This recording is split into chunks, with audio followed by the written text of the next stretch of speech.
Vocês estão felizes? Tudo bem, meus amigos? Quanto tempo? Pode sentar, fica à vontade. Vocês estão felizes? E aí, Brisa? Gente de Deus, eu com o Brisa, a gente estava animando vocês aqui, mas a gente está tão desanimado ainda, né, Brisa? Vamos lá, igreja. E a gente chegou de madrugada, o Brisa de Taubaté? Eu cheguei de Canoinhas. Nós chegamos bem na madrugada, por isso que eu tô com essa voz do Cid Moreira hoje. E a gente veio correndo para estar com vocês. Não sei se você sabe da minha peregrinação, mas eu estou vivendo aí para lá e para cá, né? Desculpa. Estou vivendo para lá e para cá e buscando alguma coisa de Jesus. E Ele realmente tem falado com a gente bastante. Eu tive em lugares que eu não esperava, com pessoas que eu não tinha programado, e o Senhor foi fazendo coisas grandiosas. Estou sendo acompanhado por um dos pastores que eu tive com ele nesse tempo, o pastor Cláudio Clas, lá da Pleroma de Caxias do Sul, está aqui comigo. E não aguentou, veio junto, agora vai morar na rua também comigo, brincadeira. Mas tem sido um tempo muito ímpar, sabe, para a gente. E a gente queria transferir um pouco disso para vocês, um nível de dependência ainda mais alto, um nível de busca ainda mais alto. Tem alguém feliz ainda? Amém. Então, ligue suas Bíblias, ou abra suas Bíblias. 2 Timóteo, capítulo 2, versículo 1.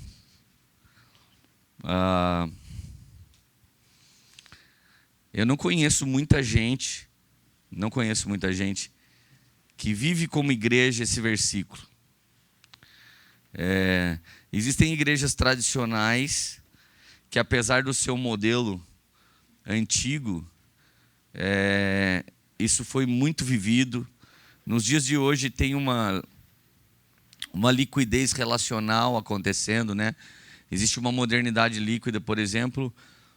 Eu estou morando meio que assim, na casa que rola, nos Airbnb, e eu vejo como a vida líquida ela tem espaço, né? Você não precisa de carro, você pega Uber. Você não precisa de casa, você pega Airbnb. Você não precisa de bicicleta, você aluga o patinete na rua. Você não precisa nem ser casado, você entra no Tinder e é um tipo iFood de seres humanos. Você pode consumir um ser humano por algumas horas e depois devolver. Infelizmente é verdade. Alguém olhou assim para mim, tipo, o que é isso? E uma outra galera tipo olhou, não é isso não. Eu sei que vocês fizeram no verão passado. Mas a verdade é que nessas igrejas mais antigas, isso aqui foi vivido de uma maneira limitada. Mas assim, eu louvo a Deus por poder fazer parte de uma família espiritual.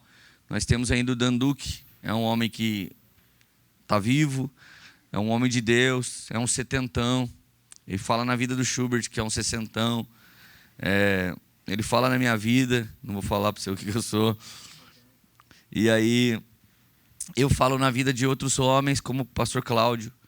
E nesse momento, ele decidiu sábado, vou junto com ele. Então ele ligou para 2 discípulos. Cara, você pode pregar de manhã e você pode pregar à noite. Então, um dos discípulos dele é o pai dele. Então, você vê que nós temos pessoas que têm falado na vida de pessoas, que falam na vida de pessoas, que falam na vida de pessoas.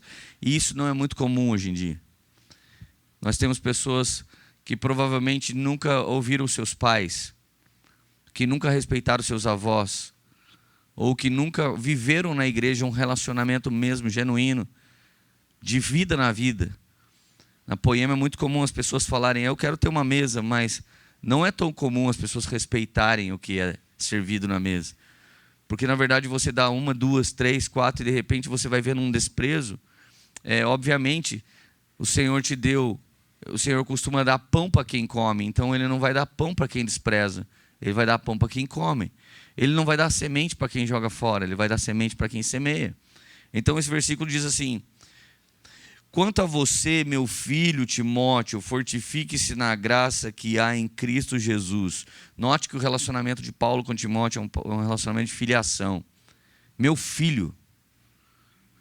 Existem hoje pessoas que abominam paternidade espiritual, eles abominam uma igreja que vive esse tipo de relacionamento, porque na verdade eles viveram numa igreja de paternalismo, numa igreja que realmente não estava preocupado com o vida na vida, mas ela tinha superestrelas liderando elas, em que o povo tinha que prestar reverência a essas pessoas. Agora, por causa desse erro exacerbado de alguns movimentos apostólico, profético, nós vamos deixar de viver o bíblico. Então presta atenção. Imagina se você não estivesse agora vivendo algo de Deus, mas vivendo de maneira reativa. Ou seja, tivemos um momento da oferta. Você não ofertou porque um dia um pastor te roubou. Você vive por princípio ou vive por uma ferida? Imagina que você hoje está sozinho, está sozinha. Você não quer se relacionar mais com alguém. E dentro de você, você diz, eu não quero mais me relacionar com alguém porque homem é tudo igual. Porque mulher é tudo igual. Vem cá, você está vivendo um princípio ou está vivendo uma ferida? Entende? Então, o evangelho não tem a ver com quanto dinheiro você tinha. O evangelho não tem a ver se você era pobre ou se você era rico. Ou se você é pobre ou se você é rico. Evangelho não tem a ver se você abusou ou foi abusado. Evangelho não tem a ver com o que fizeram com você. Evangelho, a história não é sua. O evangelho, a história não é minha. O evangelho, a história é no que estamos nos transformando. Ou estamos nos transformando em pessoas emocionalmente destruídas, ou estamos nos transformando à imagem e semelhança do Cordeiro de Deus, amém? Então a igreja reativa, ela reage. A igreja reativa, ela é uma igreja curitibana. E a igreja de propósito é uma igreja que faz descer aqui na terra como é no céu. Eu estava ontem no Planalto Norte, em Canoinhas. E existem pessoas em Canoinhas que eles não fazem parte de Canoinhas. Eu já cheguei naquela cidade que já foi a capital da erva mate. Era uma cidade pequena. Pessoas que falavam como pessoas do extremo interior. Mas de repente eu entrei numa casa assim. O cara está até vendendo a casa. Falei, quanto vale essa casa? Vale 1 milhão. Uma casa toda de porcelanato, cheia de spot, de luzes, muitos traços de arquitetura. E de repente, na hora de café, eu fui moendo um café top. Então a dona da casa já colocou um monte de docinho gourmet. Por um minuto, nós não estávamos mais numa cidade do interior. Parece que nós entramos numa máquina para o futuro e fomos parar, sei lá, alguma cidade, alguma casa em Florianópolis ou Curitiba. Não parecia, porque nada da cultura que estava rolando naquele café da tarde tinha a ver com aquela cidade. Então você vê que quando eles foram escolher uma casa, eles não escolheram como dos avós, uma casa de madeira, né? Que a minha avó, a minha nona, ela morava lá na casa de madeira. Eles não compraram doce de batata doce, doce de figo, doce de abóbora, que é o doce da roça. O que aconteceu ali? Eles desprezaram algo? Não, cara. Existe uma cultura gourmet. Uma cultura gourmet que faz você colocar ar-condicionado na sua casa, colocar uma cadeira da Tok-Tok, colocar uma TV cada vez mais fina, com maior qualidade. Isso tem a ver com uma cultura que não é da sua cidade, que não é da sua casa. Talvez nem é do poder aquisitivo de alguns. A gente vê alguns jovens aí não conseguem casar, não casa nunca.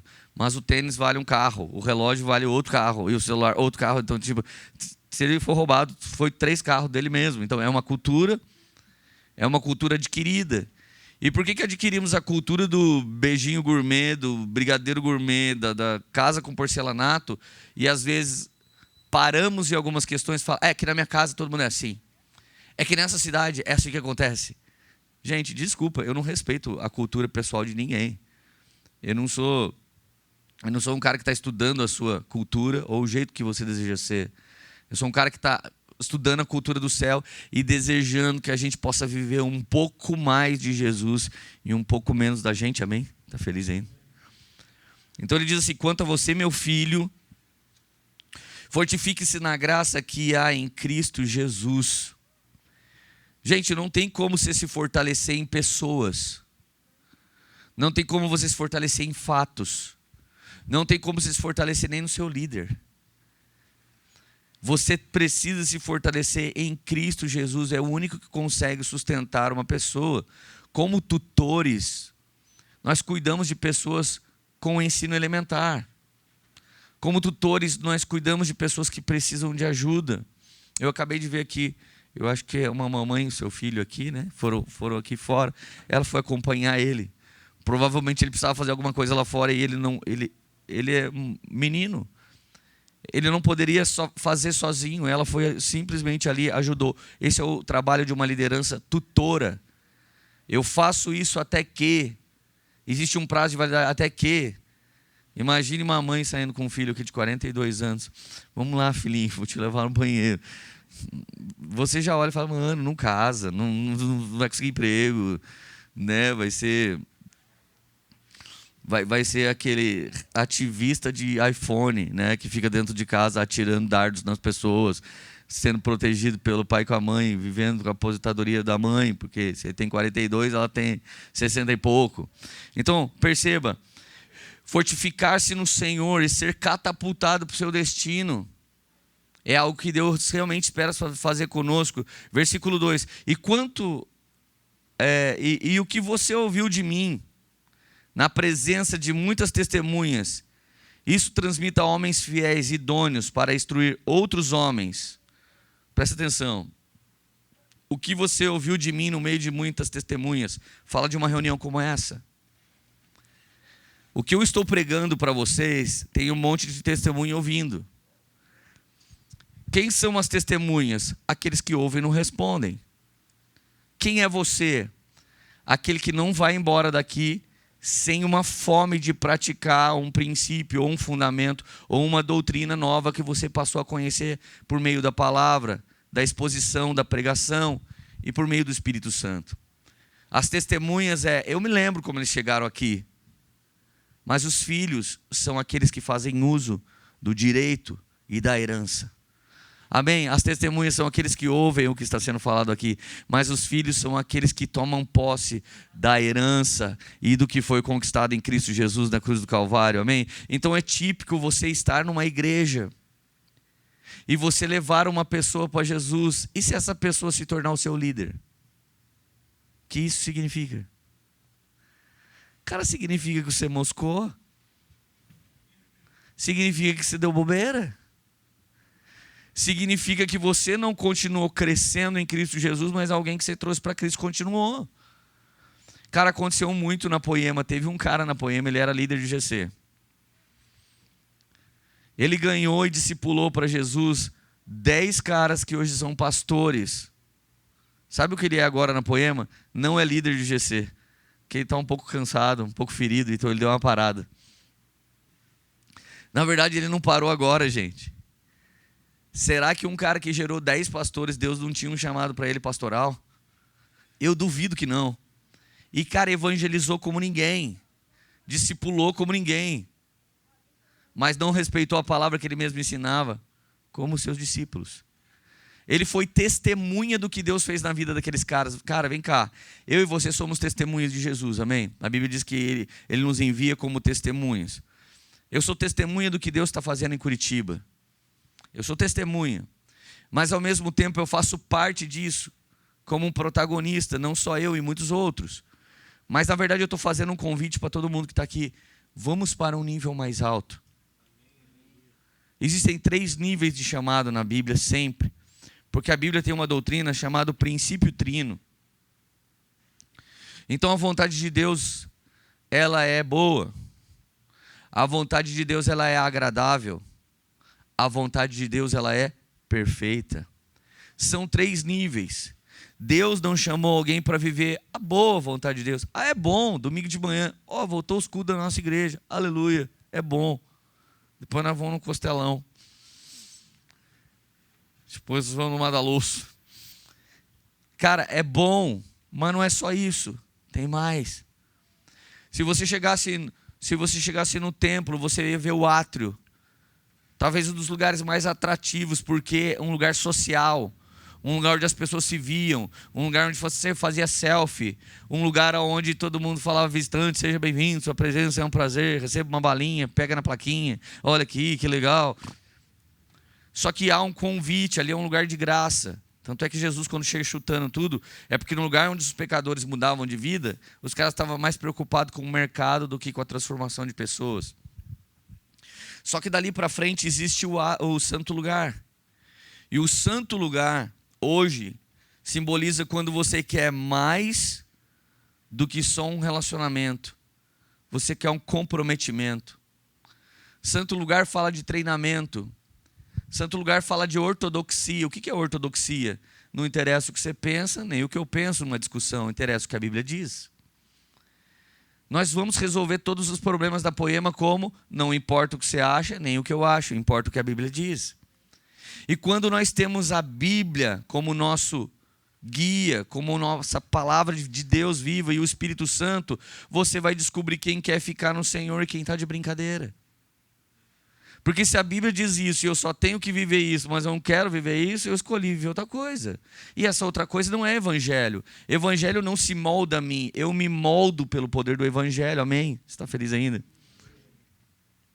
Então, alguns, por trabalhar de maneira correta, ou seja, porque ele fez o treinamento correto, porque ele respeitou a hierarquia, ele se torna líder, isso é estar no santo lugar. É poder exercer um serviço para a glória de Deus, é estar no santo lugar. Mas estar no santíssimo lugar já não tem mais a ver com o seu esforço. No início, Deus fez tudo por você. Esse é o nível da reconciliação. Primeiro nível. Primeiro nível. O Espírito Santo te tocou, não foi você que escolheu. Eu acho meio bizarro os caras falar, eu aceitei a Jesus. Ou o pastor falar, quem quer aceitar Jesus? Irmão, a Bíblia não diz que alguém aceita Jesus. A Bíblia diz, não foi você que me escolheram, foi eu que escolhi vocês, para que vocês possam ir e possam dar frutos. E para que vocês possam ir e possam dar frutos. E frutos que permaneçam. Ir, frutos, permaneçam. 3 níveis. O átrio, você entrou por aquela coisa gostosa da religião, no bom sentido, da transformação. Então você entra para um lugar onde você tem que ter compromisso, seriedade. Por exemplo, todos vocês são comprometidos. Vocês são comprometidos com a gente semear e ter a alocação desse lugar. Alguns irmãos daqui emitiram o bilhete da passagem para o Brisa vir correndo. Eu vim por minha conta. Nós sabíamos que tinha algo aqui porque nós estamos no GC. Porque nós estamos sentados na mesa, porque nós estamos partindo do pão, por isso sabíamos que tinha um culto. Obviamente, nós já passamos um nível, saímos do envolvimento, estamos na transição do comprometimento, amém? Está entendendo? Mas tem um nível ainda maior. Tem um nível de morrer por essa causa. Tem um nível de passar tudo que for preciso para continuar isso. É um nível que eu não consigo mais ser quem eu sempre fui. É um nível que eu não consigo ser nem o que eu quero ser. Mas eu só posso ser o que Ele deseja para mim. É um nível... Vou contar uma história, vai ficar simples para você entender. Era uma vez um GC em Curitiba. Tinha um líder. Aí tinha um outro irmão. E esse outro irmão, ele era só um irmão que ia lá. O líder liderava. Esse irmão era o irmão. E aí tinha ainda uma galinha, que congregava nesse GC, e tinha a Peppa Pig. Ela também congregava nesse GC. Aí um dia, eu falei assim, vamos fazer uma festa caipira aqui no gramadinho do Jardim Botânico. Aí eu falei para o líder daquela GC, e vocês trazem a farofa. Ele falou, beleza. Aí chegou no GC dele e falou, gente, o Lê falou para a gente levar a farofa, vai ter uma festa caipira. E eu trouxe a farinha. Irmão, líder que não chega com iniciativa não é líder.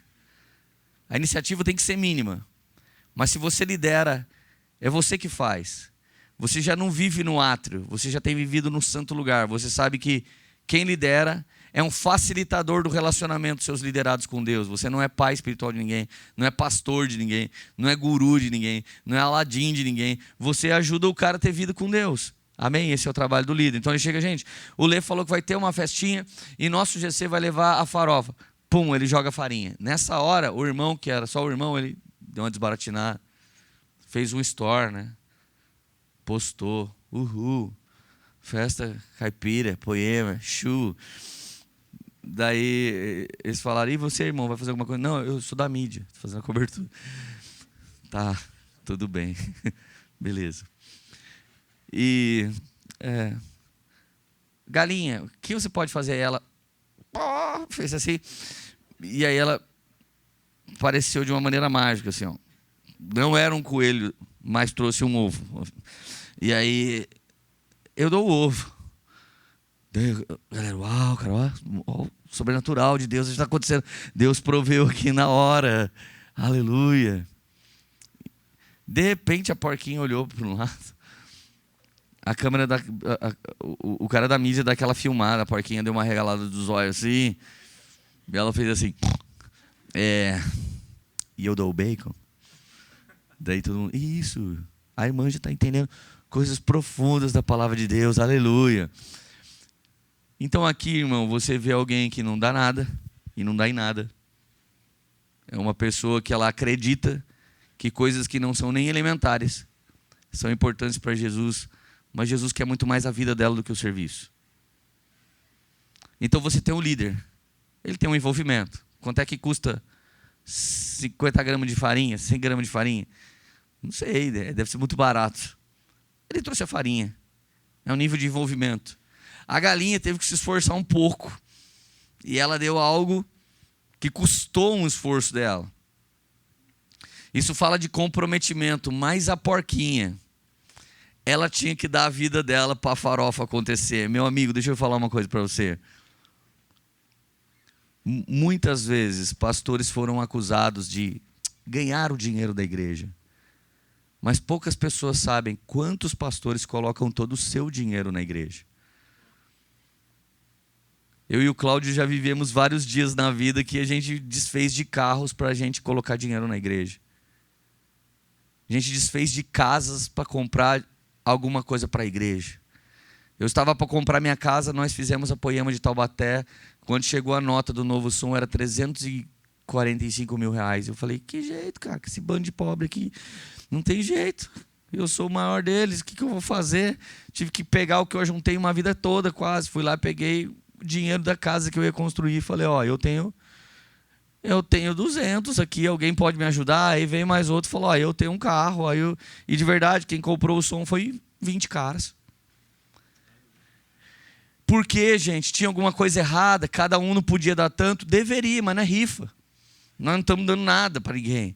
Nós estamos falando, esse é o reino de Deus. E no reino de Deus, quando você olha e profetiza, alguém dá uma olhadinha de lado. Alguém fala, cara, eu vou com a farinha, não tenho muita coisa, mas eu vou. A galinha já se empolga e já começa a dar de si mesmo. E a porquinha tem que morrer. Então, esses são 3 níveis para você viver em Jesus. E Ele não escolheu e não predestinou ninguém a ficar lá antes de nível nenhum. Ele não chamou ninguém para parar no primeiro. Não chamou, isso não é bíblico. Não é bíblico isso. Ele não te predestinou para dar errado. Isso não é bíblico. Ele é Deus e Ele pode fazer isso com Judas. Ele é Deus e Ele pode fazer isso com Saul. Ele é Deus e Ele pode fazer o que Ele quiser.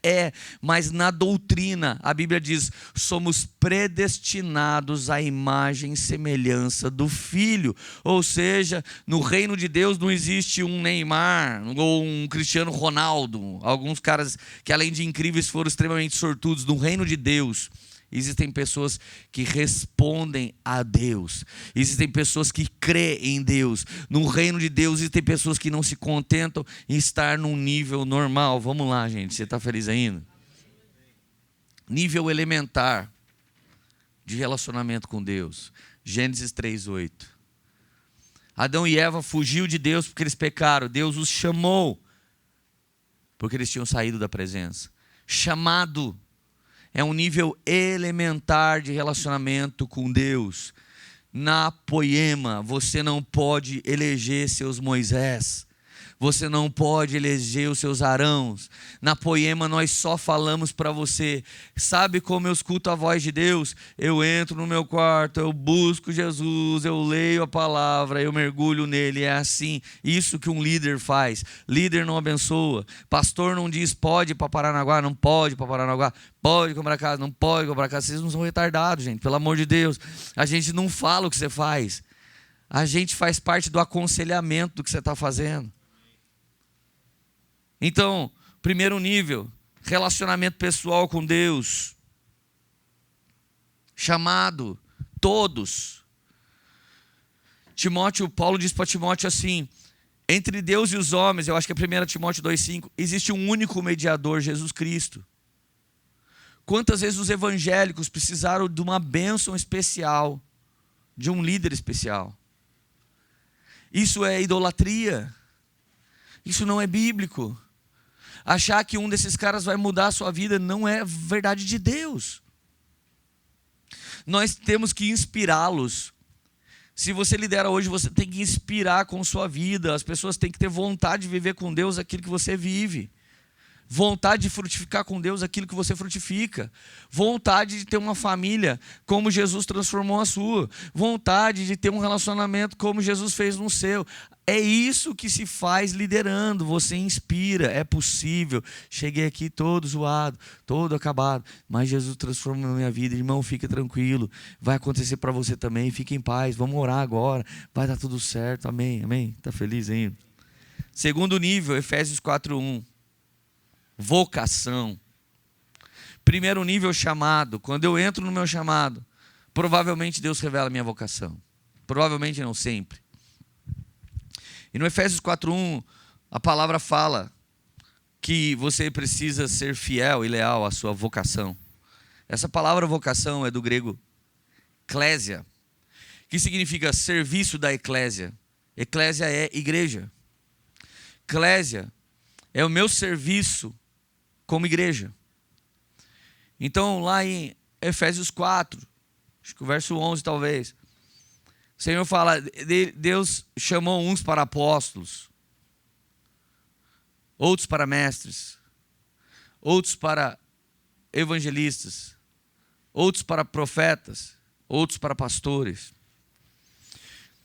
Eu, o Brisa, o Cláudio, um dia pastores que receberam isso de outros pastores, como foi o primeiro versículo que eu li, um dia esses pastores, ouvindo a voz de Deus, eles nos separaram e impuseram as mãos sobre nós e nos levantaram. O Senhor levantou o Brisa ao pastorado, mas ele é um mestre da música também. O Senhor me levantou ao apostolado. Eu também sou pastor, também sou evangelista. Depende do encargo que seja necessário naquele momento. Então, para nós não importa o título, mas realmente importa o encargo que seja feito. E esse eclésia, que é o serviço à eclésia, ele vem a partir do primeiro relacionamento. O primeiro é chamado, vida com Deus. O segundo é a revelação de Deus por meio de mim. Mas qual é o terceiro? O terceiro, Paulo chama de soberana vocação. A soberana vocação é ser parecido com Jesus, ser governante como Jesus. Gente, Ele não só te salvou, Ele habita dentro de você por meio do Espírito Santo e está te transformando num agente de transformação. E primeiro Ele me salva, depois o fruto dele em mim, então começa a acontecer frutos a partir de mim, amém? Amém, eu estou falando de high call, chamada mais alta. Low call, aceitei Jesus. Low call, eu estou buscando Jesus. Low call, eu vou na igreja. Low call, chamada mais baixa, sou crente. Agora note que alguns crentes, eles deliram na seguinte questão: eu sou crente, Lê. E o hipercalvinismo, ele estraga a vida da pessoa quando a pessoa vive enfiada no pecado e acha que é salva. Isso é uma das coisas mais diabólicas que existe, é você viver enfiado no pecado deliberado e achar, sou salvo. Não pode ser. 1 João 3,8 garante que não é. 1 João 3,8 diz, quem vive deliberadamente no pecado é filho do diabo. Então eu não estou nem aí com essa teologia, e não estou nem aí com as pessoas que pregam isso, porque não é uma verdade das Escrituras. Tem cara zoado hoje no gueto, você vai evangelizar ele, ele fala assim para você, ô cara, eu sou crente, com a pedra de crack no bolso, pedindo mais 10 reais para fumar outra pedra, com o dente tudo podre, você fala, o quê? Eu conheço a palavra, eu fui pastor e te digo mais, uma vez salvo, salvo para sempre. Mano, o Gadareno Church. cheio de demônio church, todo ferrado church. É isso que nós estamos vendo nesse exato momento. Por quê? Por desprezar o princípio trino. Se eu não entro nem no elementar, eu não estou vivendo o arroz com feijão da vontade de Deus. A vontade de Deus é boa, irmão. A vontade de Deus é arroz com feijão. Mas a vontade de Deus é agradável, é uma coisa aperfeiçoada. E a vontade de Deus é perfeita, ela é completa na sua vida. Vamos lá, gente. Quando eu falo de santidade, eu não falo de um Deus bravo, um Deus irado que requer muito de você. Eu falo num Deus que não quer que você se dê mal. Eu falo num Deus que fala, cara, essa trilha aqui é a trilha onde tudo vai dar certo. Isso aqui não é um atalho, é a via principal do reino de Deus. Pode parecer amargo algumas vezes, mas certamente ele terá 30, 60 ou 100 por um, amém? Deus não me chamou para ter 30, não te chamou para ter 60, ele nos chamou para ter 100 por um, numa medida recalcada, sacudida e transbordante, senão você não pode repartir com outros. Agora note que nós já tivemos líderes que tinha 30 por um e queria dar alguma coisa para alguém. Ô gente, 30 por um nem te satisfaz. Sabe a pior oração que você pode fazer quando Deus vai mudar a sua prosperidade? Deus, só quero uma casinha, um carrinho, um empreguinho e para mim tá bom. Mas a Bíblia diz, a religião de Deus é cuida do órfão, da viúva e do estrangeiro. Como é que um cara com 30% do que precisa para viver vai cuidar ainda do órfão, da viúva e do estrangeiro? Quando você quer 100 por um, você vai estar farto. Para o órfão, você dá o recalcado. Para a viúva, o sacudido. Para o estrangeiro, o transbordante. Pelo amor de Deus, o princípio trino está em todo lugar das Escrituras. A partir dessa pregação, você nunca mais vai ver a Bíblia do mesmo jeito. Amém? E você sempre vai ser desafiado. Você sempre vai entender, mano, aqui eu estou no nível 1. Eu preciso do 2, pelo menos. Esse ano eu tenho que alcançar o 2. Ou nessa área da minha vida eu já estou no 3. Aleluia, eu estou uma benção. Mas em alguma área da sua vida você vai se pegar no 0. E por quê, Leandro? Porque a nossa natureza ela é falha. E o princípio trino também se cumpre em nós. Sou salvo no Espírito. Estou aqui ouvindo mais uma pregação para continuar sendo salvo na alma. Mas se eu não olhar e atravessar a rua, eu posso ser atropelado e morrer depois do culto. Imagina que azar.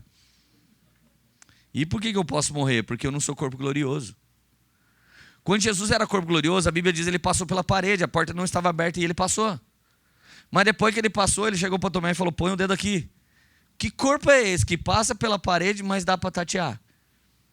É um corpo glorioso. É um corpo diferente.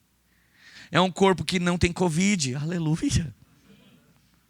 Gente, eu voto que pelo menos os pastores já podiam ter esse corpo para a gente nunca ficar doente, nunca ficar gripado. A gente já leva o maior preju, os caras já falam um monte da gente e a gente precisa estar pregando, não dá tempo de descansar. Eu voto. Quem que vota que pastor podia ter corpo glorioso? Seria tão bom, né, cara? Mas não é real. Que delírio. Cara, e quando eu deliro tipo isso e começo a pregar a partir disso, eu crio uma heresia.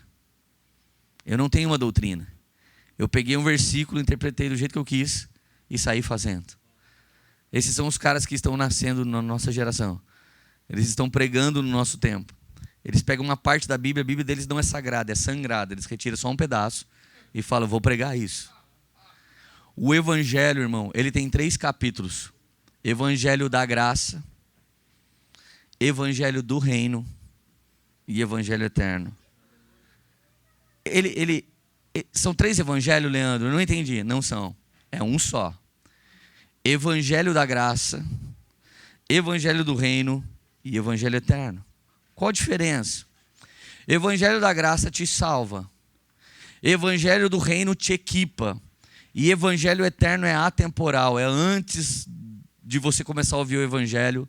É antes do Pentateuco. É antes da lei e é depois de tudo. Dízimo, por exemplo, é Evangelho eterno.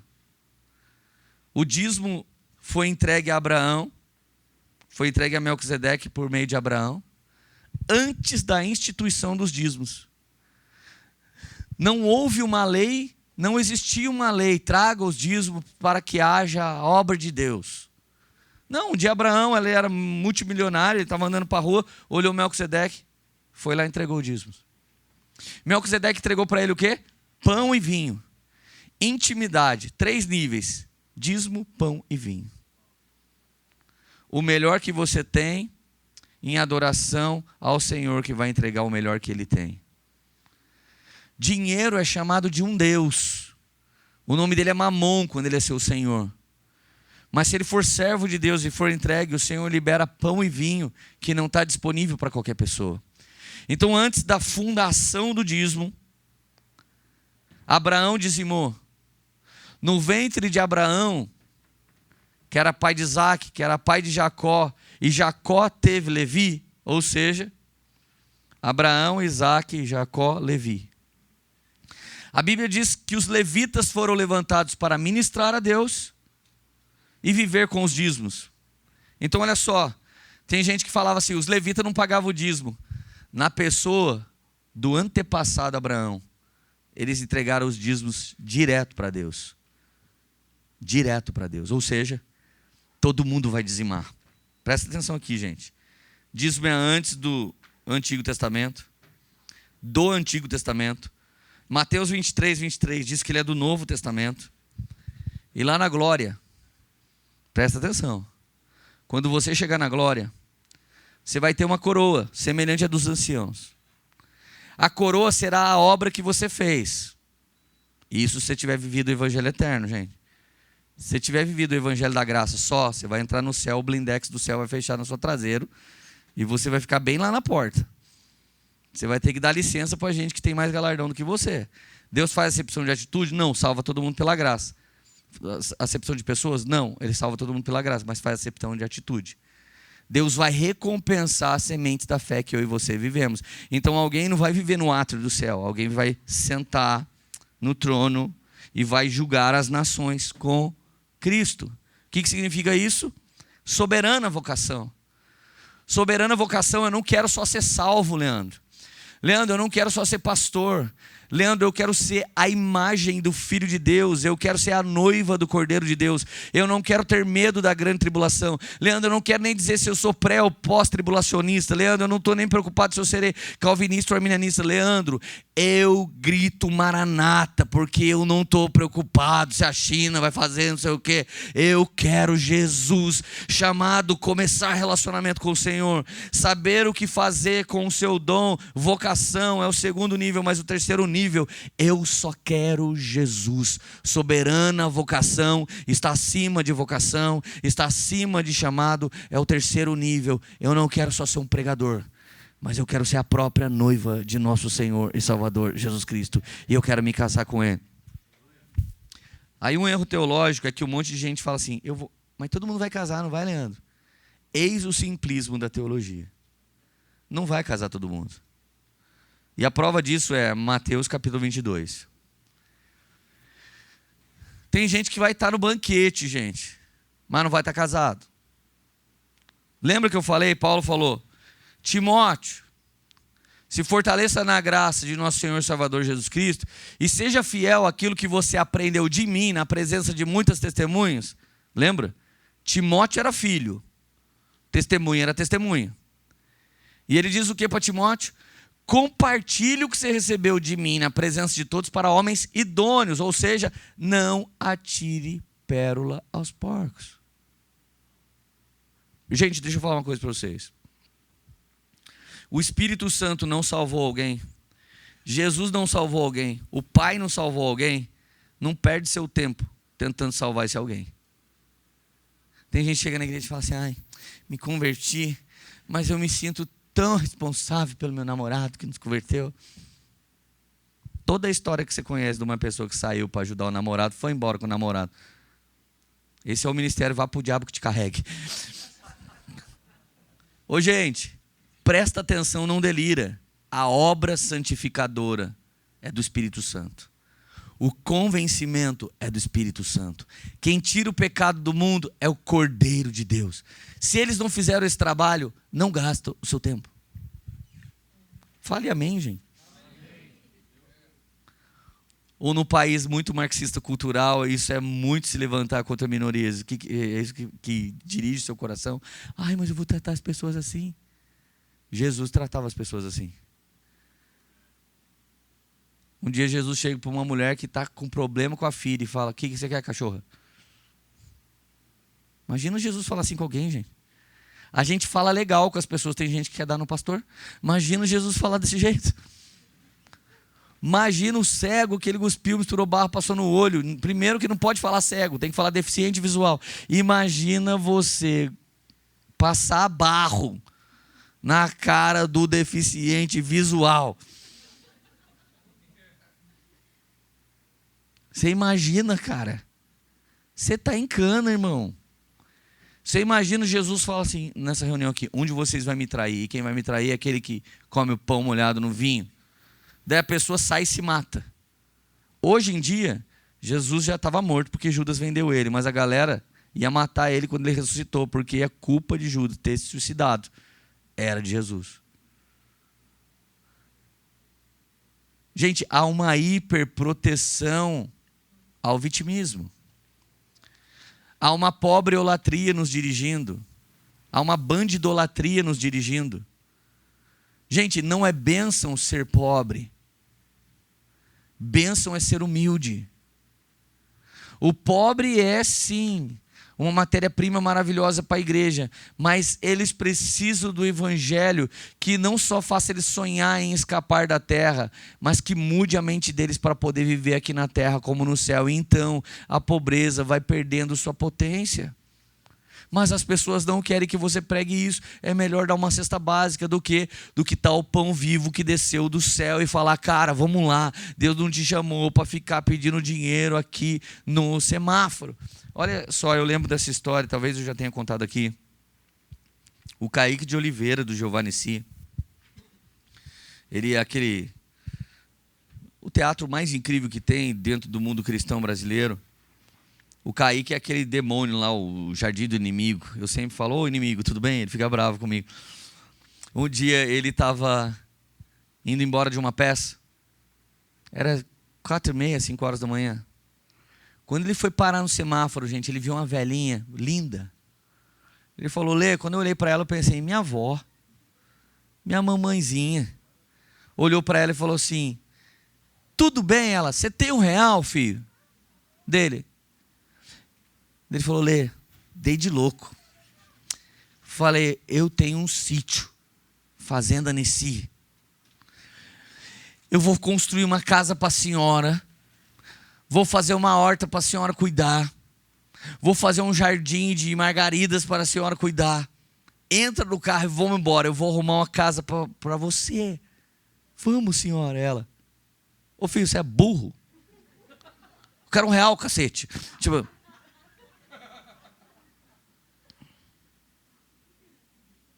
Gente, você entende que tem gente no nosso meio que só quer R$1. Não adianta você falar: ele é dono do ouro e da prata. Ô, idiota, eu quero R$1. Você fala para alguém: Deus tem um chamado para você que é bom. Deus tem um chamado para você que é agradável. Deus tem um chamado que é perfeito. A pessoa fala: pastor, só hora para eu casar. É só isso que eu estou querendo. Pastor, eu só quero uma porta de emprego aberta, e entendeu? Eu não quero saber de chamado droga nenhuma. Irmão, estão falando universal. Vai lá, o evangelho de lá, ele proporciona esse tipo de coisa. E eu não estou falando que é errado. Mas eu estou falando que o Deus da bênção, que dá a bênção, porque Ele dá, e Ele abre porta sim, e Ele traz marido sim, e Ele faz aquilo que a Universal prega. Ele não quer só te dar alguma coisa, Ele quer te tornar alguém. Ele quer te tornar alguém, gente. Que desespero. Mateus 22, versículo 5. Gente, sabe o que é bom o culto começar às 9 horas? Eu posso pregar o resto da vida, que vai estar na hora do almoço ainda. O reino dos céus é semelhante a um rei que preparou uma festa de casamento para seu filho. Enviou seus servos para chamar os convidados para a festa. Gente, quem que é esse filho? Vamos lá, gente, eu sei que você sabe falar Jesus. Quem é esse filho? Jesus. Isso. Ele vai casar com quem? Com a igreja. Com toda a igreja? Agora a gente vai ver que não. O reino dos céus é semelhante a um rei que preparou uma festa de casamento para seu filho. Enviou o seu servo para chamar convidados para a festa. Mas estes não quiseram ir. Gente, como assim? Aí como é que fica o hipercalvinismo agora? O Senhor foi lá e chamou os caras para a festa. E os caras não quiseram ir. Então, peraí, houve uma escolha. O Senhor fez a terra e falou, 99,9 é tudo dos 6, pode fazer o que quiser. Só coloquei uma árvore ali para ver qual que é dos 6, beleza? Não pode tocar ali. O que o homem foi fazer? Aquela árvore, irmão, é a árvore do poder da escolha. É a árvore da autorresponsabilidade. É a árvore do poder de decisão. Você pode escolher a vida que quer. Ou seja, ninguém rouba a minha salvação. Eu não roubo a salvação de ninguém, mas qualquer pessoa aqui pode jogar a salvação fora. Eu posso falar, não quero.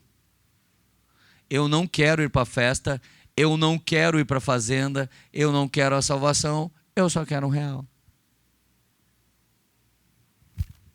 Enviou seus servos para chamar convidados para a festa, mas esses não quiseram ir. Os convidados não se importaram e se foram. Um para o seu campo, o outro para o seu negócio. Gente, nesse tempo, imagina só. Vamos imaginar comigo só uma ilusão aqui. Uma viagem, vai junto. Começa a tocar a trombeta do arrebatamento agora. Não é tão feio assim, né? Mas não importa, escutando ela tá ótimo. Vamos supor que seu pezinho começa a sair do chão, aí você pensa assim, cara, eu vou casar semana que vem, sangue de Jesus.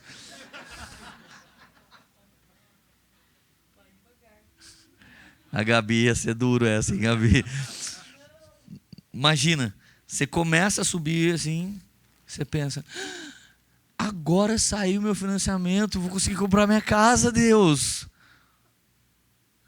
Gente, pensa quanta gente não gostaria de ouvir a chamada do arrebatamento, porque agora não é a hora para eles.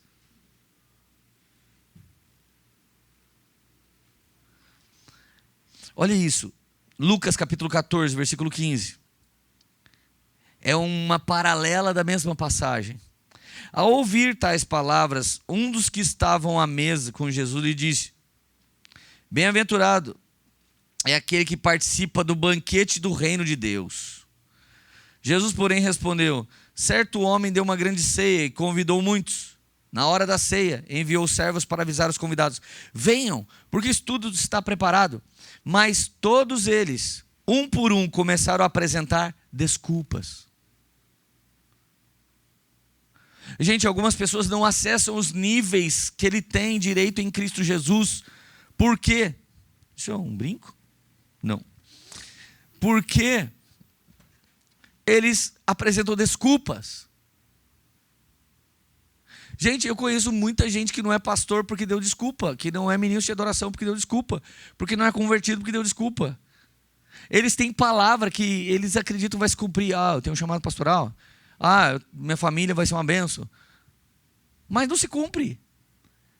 Porque ele disse, venham, está tudo preparado, mas começaram a dar desculpa. O primeiro diz, comprei um campo e preciso ir vê-lo, me desculpe. O outro disse, casei-me, por isso não posso ir. Ó, que louco. O que casou não pede nem desculpa. Casei, velho. Tá louco? O que comprou um campo, sabe o que é? Eu comprei um campo, preciso ir lá plantar uva. Eu preciso ali fazer alguma coisa.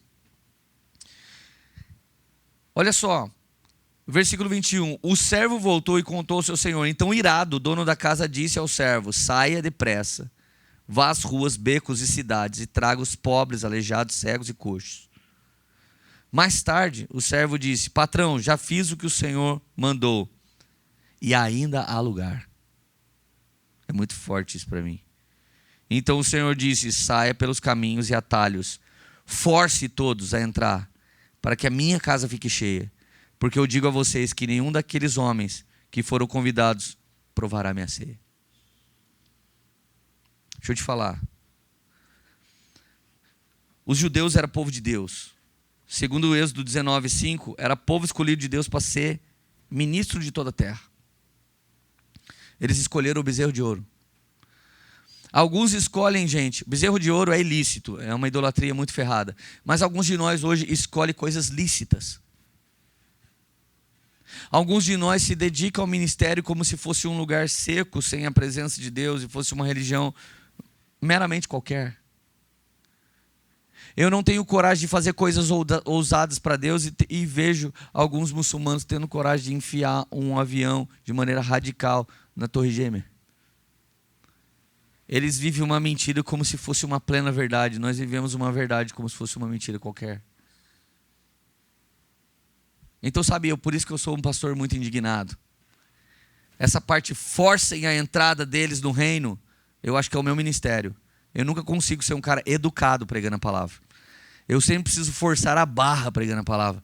Porque eu não me conformo de pessoas maravilhosas não vivendo tudo que Jesus tem. Eu não era maravilhoso. A Érica não era maravilhosa. A nossa família era só o sangue de Jesus. Para você ter uma ideia, como nem tudo é perfeito, nós estávamos lá em Caxias do Sul. Eu falei, amor, nós vamos lá para Curitiba. Ela, eu não vou. Falei, o quê? Eu não vou. Eu vou embora para casa da minha mãe. Falei, por quê? Porque a gente não tem mais casa. Eu não sei se vocês sabem, mas desde o dia 9 de janeiro, a gente fechou nossa casa, entregou nossa casa, guardamos os nossos móveis e nós estamos por aí com Jesus. E do dia 9 até o dia 19, foi muito legal. E do dia 19 até o dia 31, foi legalzinho. A gente estava agora em Gramado, tirando férias. Cara, a gente não conseguiu muito ter férias. A Érica ficava assim, Lê, onde a gente vai morar? Eu falei, não sei. Daí ela, cara, como que Deus pode fazer isso no Antigo Testamento? Eu falei, sensacionista. Eu falei, deixa eu falar uma coisa, amor. Ele é Deus atemporal. Se ele quiser fazer de a gente Abraão agora, ele faz. Ele faz o que ele quer. Daí ela tentou um Airbnb aqui, não tinha. Tentou um Airbnb em São Paulo, não tinha. Tentou um Airbnb em Taubaté, não tinha. Daí ela, cara, não tem Airbnb. Eu falei, tá vendo? A porta que ele fecha, ninguém pode abrir. A gente só gosta da porta que ele abre, ninguém pode fechar, amor, pelo amor de Deus. Dela, ai, eu tô desesperado. Eu falei, então, some daqui, compra passagem pra onde você quiser. Dela, pra onde eu vou? Eu falei, ué, pra onde todo mundo vai quando dá ruim? Ela, pô, casa da minha mãe? Eu falei, casa da sua mãe. Irmãos, eu e a Érica estamos perseguindo um lugar tão mais alto que eu não sei nem se a gente volta para Taubaté. Olha a minha situação, que difícil. O prefeito venceu lá, um cara muito bom, um católico muito incrível, de uma família. Parece o cumprimento desse versículo. Ele é filho de homem, que é filho de homem, que é filho de homem, que fizeram coisas boas na cidade. Ele acabou de vencer. Sabe o que ele fez? Chamou a gente para orar com ele. Me chamou para ir lá, Lê, queria que você orasse para mim. Falei, mano, que louco, não sou nem do conselho de pastores. Fui lá, orei com ele. Sabe o que aconteceu agora, essa semana? Taubaté se tornou a 8ª melhor cidade do Brasil para se morar. Eu falei, mano, é só eu sair que dá tudo certo. Pensa na minha indignação, 13 anos pregando esse evangelho que vocês estão ouvindo.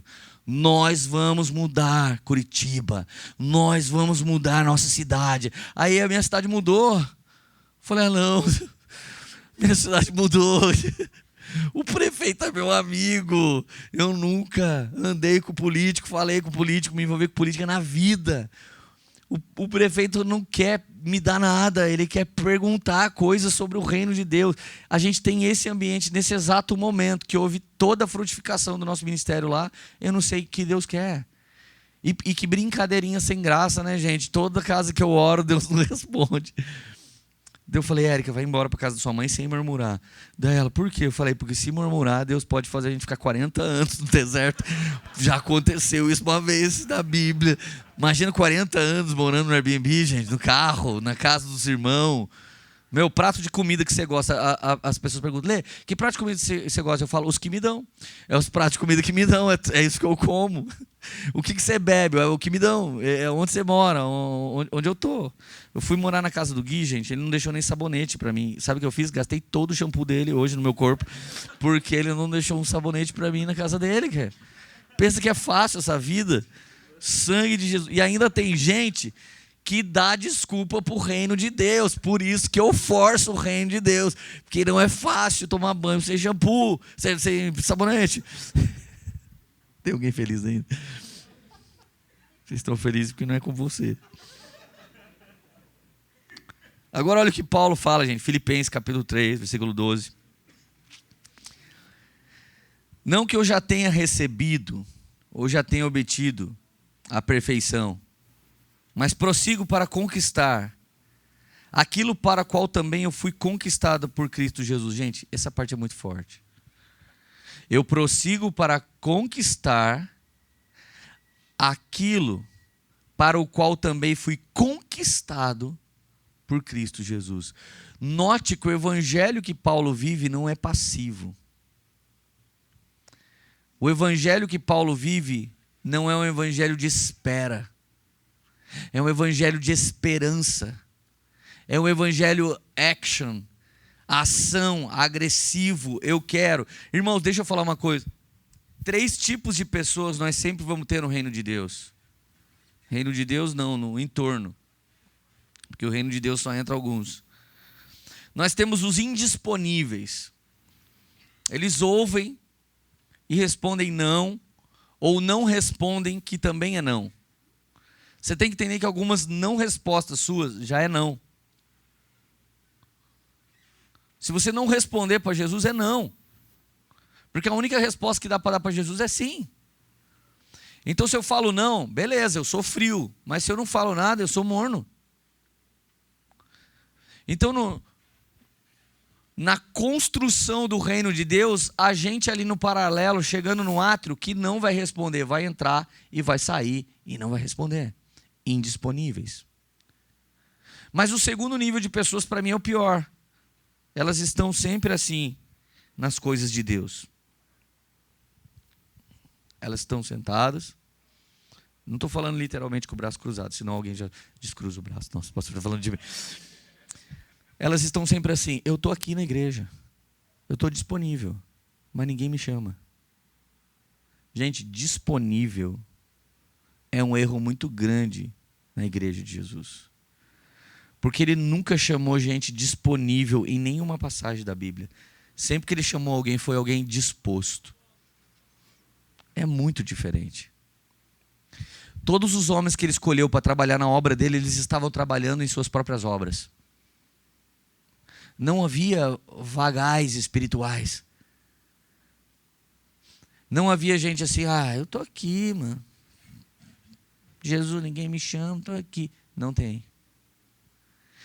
Inclusive, ele era tão confrontador, porque quando ele sabia que alguém estava semi-disponível, ele confrontava a disponibilidade do cara.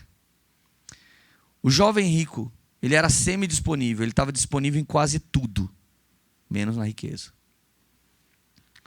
A mulher que ele chama de cachorro, ela estava disponível em tudo, menos no orgulho. A explicação do cego ter passado barro no olho dele era teológica.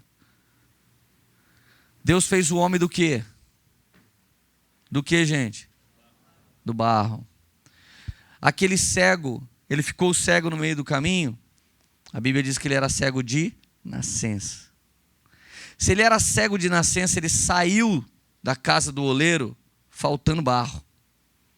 Quando Jesus misturou barro no chão e passou no olho dele, ele falou assim, agora está pronto. Tudo tem uma explicação. Quando ele curou o homem que era leproso, ele o tocou. Quando ele curou a mulher que já tinha tido 5 maridos e o que ela estava agora não era dela também, ele chamou ela de mulher virtuosa no texto original. E quando ela disse, vejo que és profeta, ele negou sua identidade para vários homens. Mas para ela ele disse, eu não sou profeta, eu sou Cristo. Eu sou filho do Deus vivo. Então Jesus nunca dá para você a mesma coisa que ele dá para o seu vizinho. Você é uma identidade única. Você é uma personalidade única. Ele te trata no que você precisa. Alguns encontram favor numa coisa. Cara, Davi cometeu vários erros, várias falhas, várias transgressões. E Deus diz que ele é segundo o coração de Deus. Saul não cometeu um monte de coisa que Davi cometeu. Ele não cometeu adultério. Ele não matou ninguém que era leal a ele. Ele foi um homem cheio de moral, cheio de ética. Mas ele cometeu delitos espirituais. O Senhor, quando olha para mim e para você, Ele não olha, esse é divorciado, esse aqui já teve isso no casamento, esse aqui já abortou, esse aqui já fumou maconha. Ele não olha assim, Ele olha assim, esse aqui respeita princípios de ordem espiritual, e por mais que tenha uma vida difícil, nos trancos e barrancos, nos tropicões, ele teme a mim. Mas ele olha para alguns e fala assim, esse aqui despreza princípios do meu poder, da minha palavra. Esse não pode. Deus julga isso. Deus julga realmente intenções espirituais do coração. Então, quando eu prego, se você fala assim, cara, mas não tem como viver isso, eu não estou falando de uma vida perfeita, acabei de falar para vocês, eu e a Érica estaríamos aqui, ela não está, porque ela ficou em pânico e ela não está errada. Qual mãe de 2 filhos, de um bebê? A vida do Samuel agora é destruir a casa dos irmãos. A nossa casa é a nossa casa, dos irmãos é dos irmãos. Ele chega, eu já chego com um rolo de saco plástico bolha e já vou pondo em todas as decorações, todas as coisas. Vai, Samuel, pode jogar agora, virou um slime. Joga aí esse vaso caro que a irmã comprou. Cara, outro dia ele grudou um murano, irmão. A hora que eu olhei de murano assim, de pó de ouro, falei, o sangue de Jesus tem poder, vou ter que deixar meu carro aqui se ele quebrar aquele negócio, cara. Eu já voei assim, ó, quase que o X-Men. Deu uma mortal, peguei assim, já coloquei assim. Tá, ninguém viu, nada. Tipo, o cara, pensa nessa vida, irmão. Eu não estou propondo uma vida perfeitinha aqui na terra. No mundo tereis tretas, mas tem de bom ânimo. Eu já venceu, amém? Essa nova tradução linguagem dos humanos que eu estou traduzindo. Meus amigos, e por último, eu quero dizer que Paulo continua, versículo 13. Quanto a mim, não julgo haver alcançado aquilo que eu tenho tanto corrido. Esquecendo-me das coisas que ficaram para trás, eu avanço para as que estão diante de mim. Prossigo para o alvo, para o prêmio da soberana vocação de Deus. Gente, repete isso comigo, eu prossigo para o alvo. Atrás da soberana vocação de Deus. A soberana vocação de Deus não é estar como testemunha nesse lugar, mas como filha. A soberana vocação de Deus não é estar no banquete. É ser a terceira pessoa a entrar. Se o noivo está esperando e a galera está no banquete para ver, significa que alguém muito especial está para entrar. Que hora que todo mundo fica de pé num casamento, gente, todo mundo fica emocionado, todo mundo tira o celular para filmar. Quando a noiva entra. Você tem noção que a noiva não pode ser qualquer uma? Que o processo que eu e você, nós está nos aperfeiçoando, para a gente ser cada vez mais parecido com Jesus. Amém? Você está entendendo isso?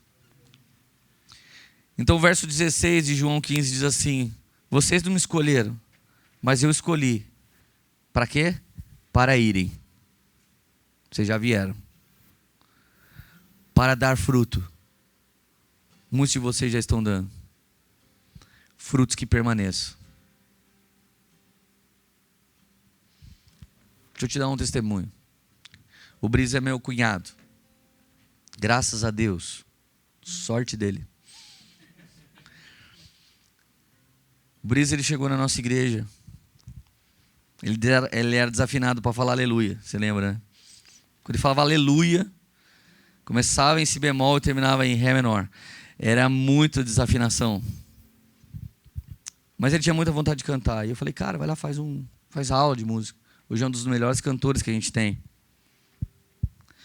Quando o Brisa veio, ele cumpriu esse momento que o Senhor fala, eu os escolhi para que vocês possam ir. Ele veio. Faltava 2 níveis, dar fruto, fruto que permaneça. Quando ele era ministro de adoração e quando a minha irmã era líder de GC, eles eram namorados. Um dia eles apareceram e falaram, cara, Larissa está grávida. Eu olhei para ele e falei, desgraçado, você pegou minha irmã. Foi uma coisa bem assim de igreja, assim, né? Não, na verdade eu não fiz isso, né? Eu levantei e falei assim, falou aí. Tava minha mulher, ele e minha irmã. Ela tá grávida. Eu falei, falou aí.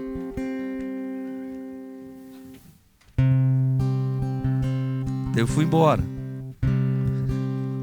Mais ou menos uns 15 dias depois. Quantos dias? Eu falo que é uns 10. 45 ele diz. Toda a história da igreja vai ter versão A, versão B e a de Deus, que é a verdade. Fique tranquilo. Foi em torno de uns 30 dias a verdade de Deus. Eu falo que é 10. Ele fala que é 45. Toda a história da igreja é assim, irmão. Não se mexe de um lado de cá ou do lado de lá. Escuta o que Deus tem. 29 dias, Deus acabou de falar aqui no meu retorno de ponto. Eu cheguei nele, aí, Brisa, beleza, mano, como é que você tá? Ele ficou olhando pra mim assim, tipo assim, mano, esse cara é bizarro. No meio do caminho, a mãe dele me encontrou. Ela é uma mulher muito fiel, muito leal. Uma das mulheres mais maravilhosas da igreja. Ela chegou pra mim um dia na igreja e falou assim: eu tô triste, tá? Tô triste porque você não falou com o Brisa. Eu falei: olha aqui, ele pegou minha irmã, tá bom? Não fique triste. Eu estou procurando o pastor Leandro.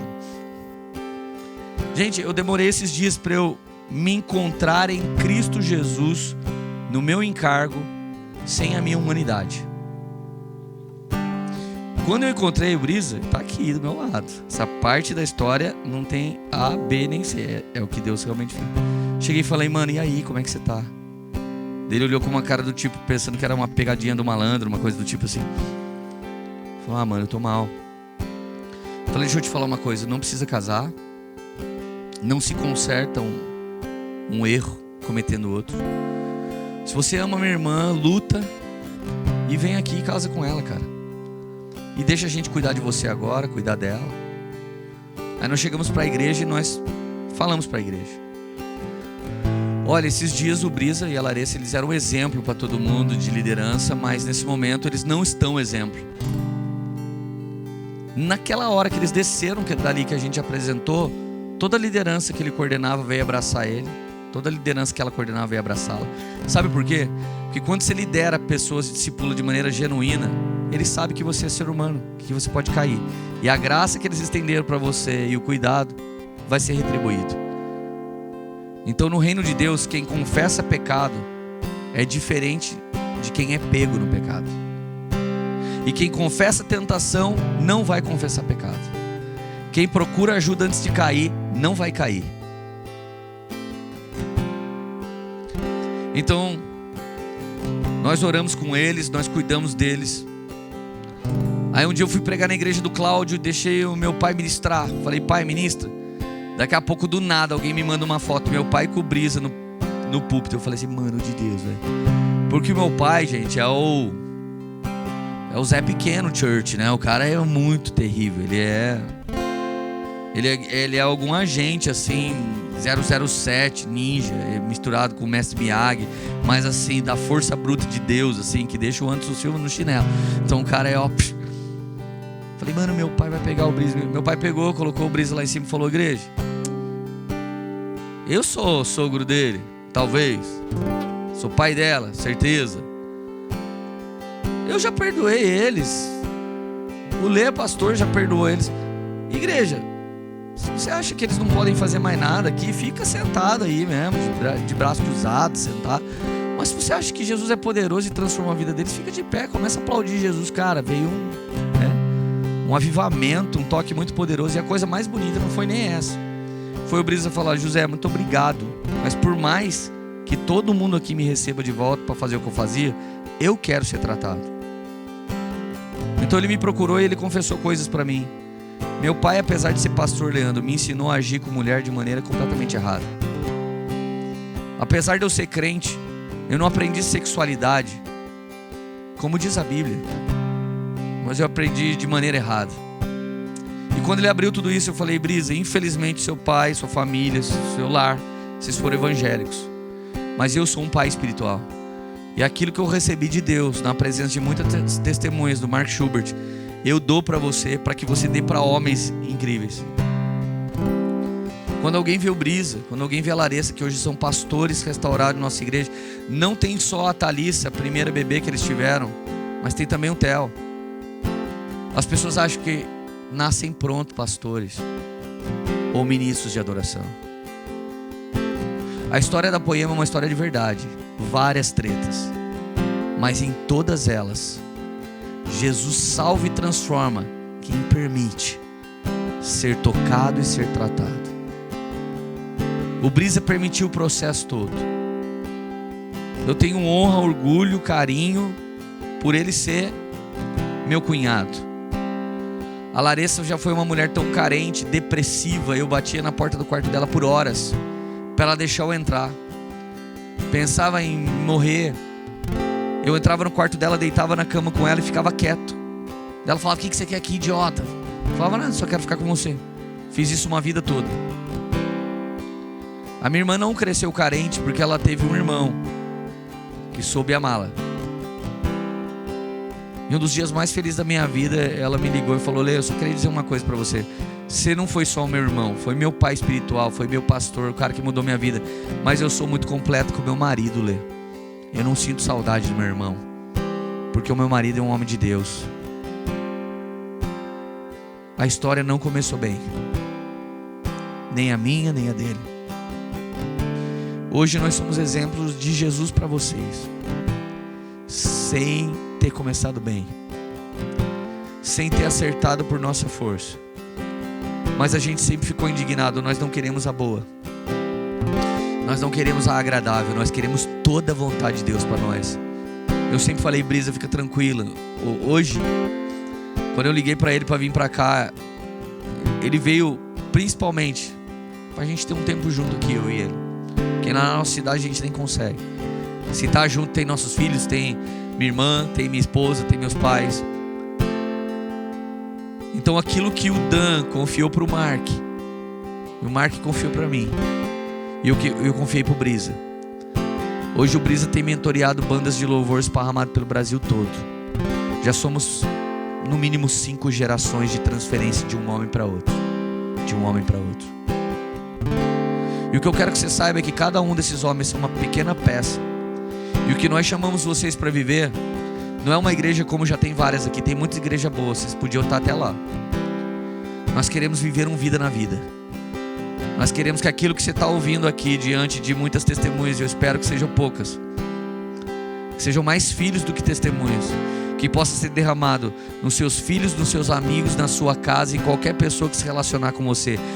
Mas o lema é: procure homens idôneos, odres novos, não rachados e não furados, porque quem tem uma brechinha vai fazer vazar todo o vinho que nós estamos derramando. O trabalho de Noé era: fecha as brechas do barco, por dentro e por fora, para que ele não naufrague. Seu único trabalho e a sua única manutenção é: não tenha brecha. Não tenha brecha. Peça que o Espírito Santo hoje faça uma barrela. Sabe o que é uma barrela? É uma cola de barro. Se você teve uma cegueira de nascença ou um problema no vaso, deixa Jesus cuspir agora. É humilhante. Tratamento é humilhante. Deixa ele cuspir, deixa ele misturar barro e deixa ele passar onde ainda você tem um erro, uma falha, uma ferida. Tratamento é humilhante. Barro com guspe é humilhante. Se expor como o Brisa se expôs foi humilhante. Mas a exposição na luz dissipa todas as trevas, e Jesus faz isso para curar. Em nome de Jesus, Poema, tenha um ambiente seguro para confissão e transformação. E qualquer pessoa aqui que está confessando, não seja um vitimista de tentar condenar pessoas que estão tentando te ajudar. Você tem que entender que a desculpa é sua. A desculpa de não querer entrar no reino é sua. A desculpa por causa disso, daquilo é desculpa. Desculpa é indisponível. Disponível é parado esperando, e disposto é andando cheio de esperança. Ande, caminhe cheio de esperança.